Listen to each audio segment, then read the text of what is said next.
This is part 4. Homosexuality. Is it natural? Is it a choice?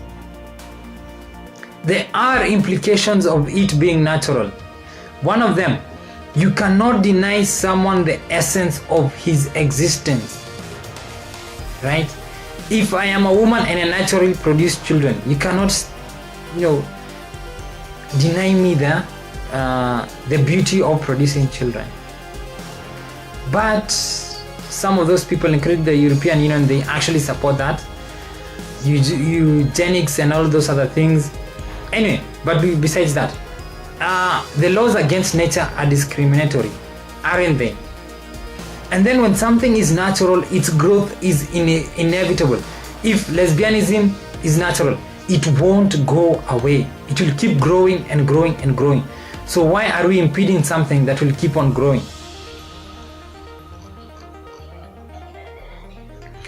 So, as I've said, if it's natural, then there's a good argument for it being a right. Because it's part of somebody. It's inborn.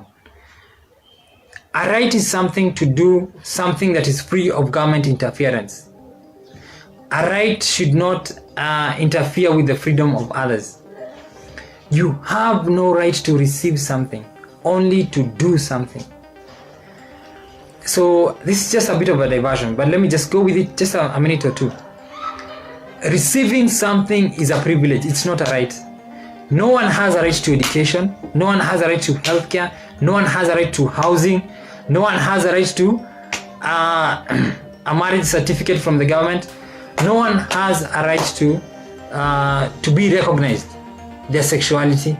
It's not a right. You only have a right to do something, not to receive something. Children receive privileges. Providing those privileges is a responsibility of the parents.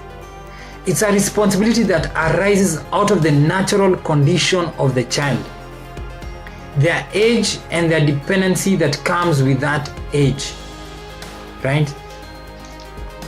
There are groups that can enjoy privileges because of their natural status. One of them, orphans, right? They receive privileges because of their age and the lack of guardians. There's no people to take care of them. Mentally challenged individuals, they receive privileges, housing, taking care of them, because you can't leave them to loiter in the streets. No one will take care of them. It's a natural condition that they have. What does that mean for affirmative action? Like when it comes to women, when it comes to other groups. No one has a right to receive something, including a position in government. Nobody. You only have a right to do something, somebody to do something free of government interference. But whatever you do should not interfere with the freedoms of others. So by saying that, I'm actually saying that homosexuals, they have a right to do whatever they want to do, free of government interference, right? As long as what they're doing does not interfere with the rights of others. They do not have the freedom to a marriage certificate, because that would be receiving something. You don't have freedom to that. To receive something like that, you must negotiate with the other groups.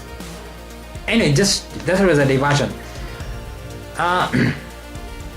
When we make everything a right, when we make education a right, healthcare right, everything a right, then responsibility dies.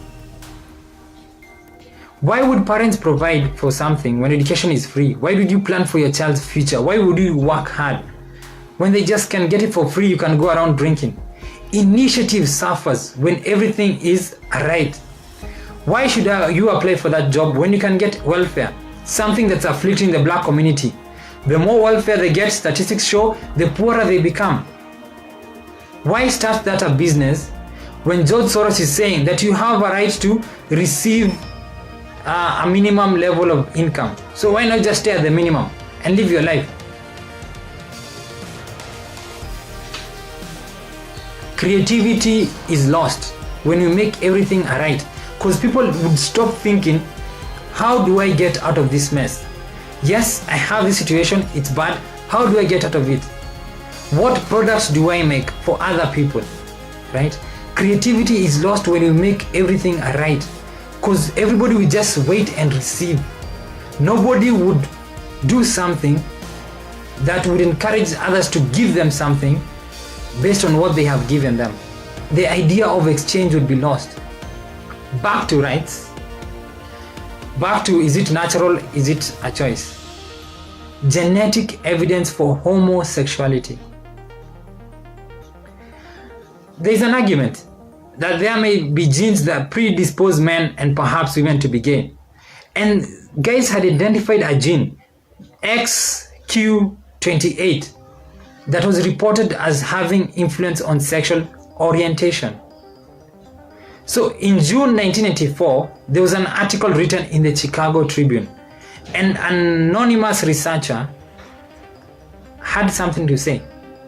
That researcher said that the evidence for that gay gene was based on selected data. Of course, she was fired. And then she was given a job in another lab. But was she lying? That research, that XQ28 gene, that study was not replicated. It was not valid. It was not reliable, because nobody has done a similar study and found the same thing. So perhaps that researcher who wrote in the Chicago Tribune, she was telling the truth.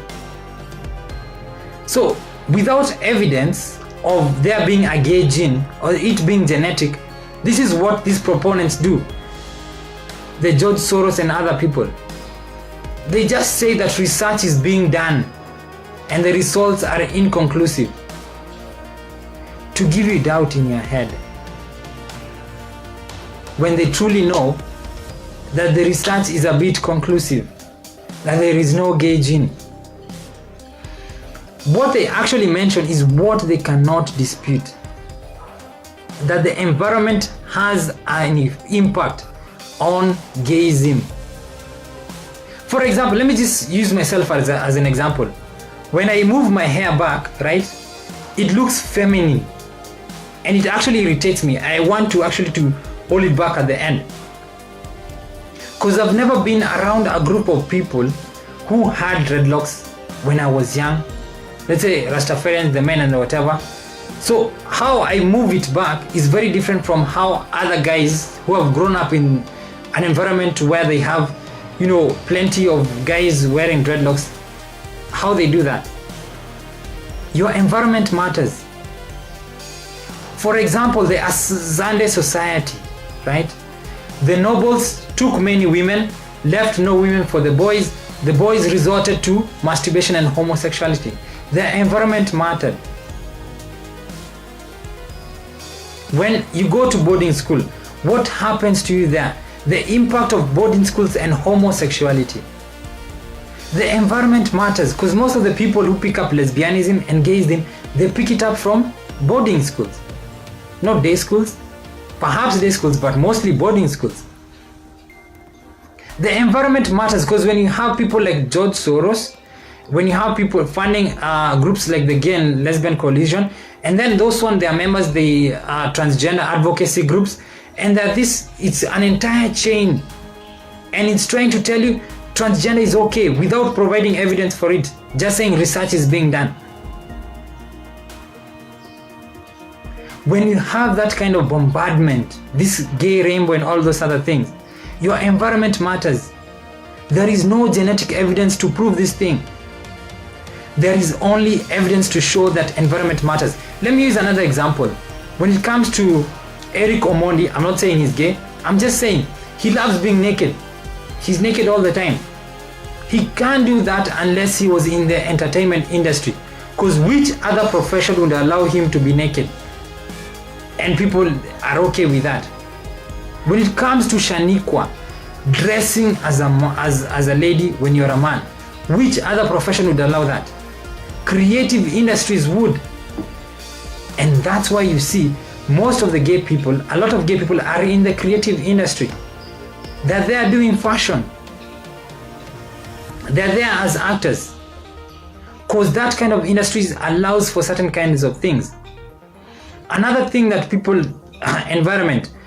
Why are gays mostly associated with rich societies, right? Because most of the people I know are gay, they're rich. Most of the people I'm sure you know are gay, they have tombs. Why? Because the environment matters. When you are rich, you can hide and fight where your sexual, stuff. It's easier to hide and fight. To hide what you're doing and then to fight back if people come after you. It's no easier for the poor folks, right? And again, as a society becomes richer, it becomes indulgent in other deviant ways. It starts accepting other things. In the same way, like the American society, the way it accepts other cultures is very different. For the Europeans, the way they accept other cultures is very different from the way we accept in Kenya. Well, because you have, you're good, you don't really care what other people are doing. You just care whether your money is coming in or not coming in.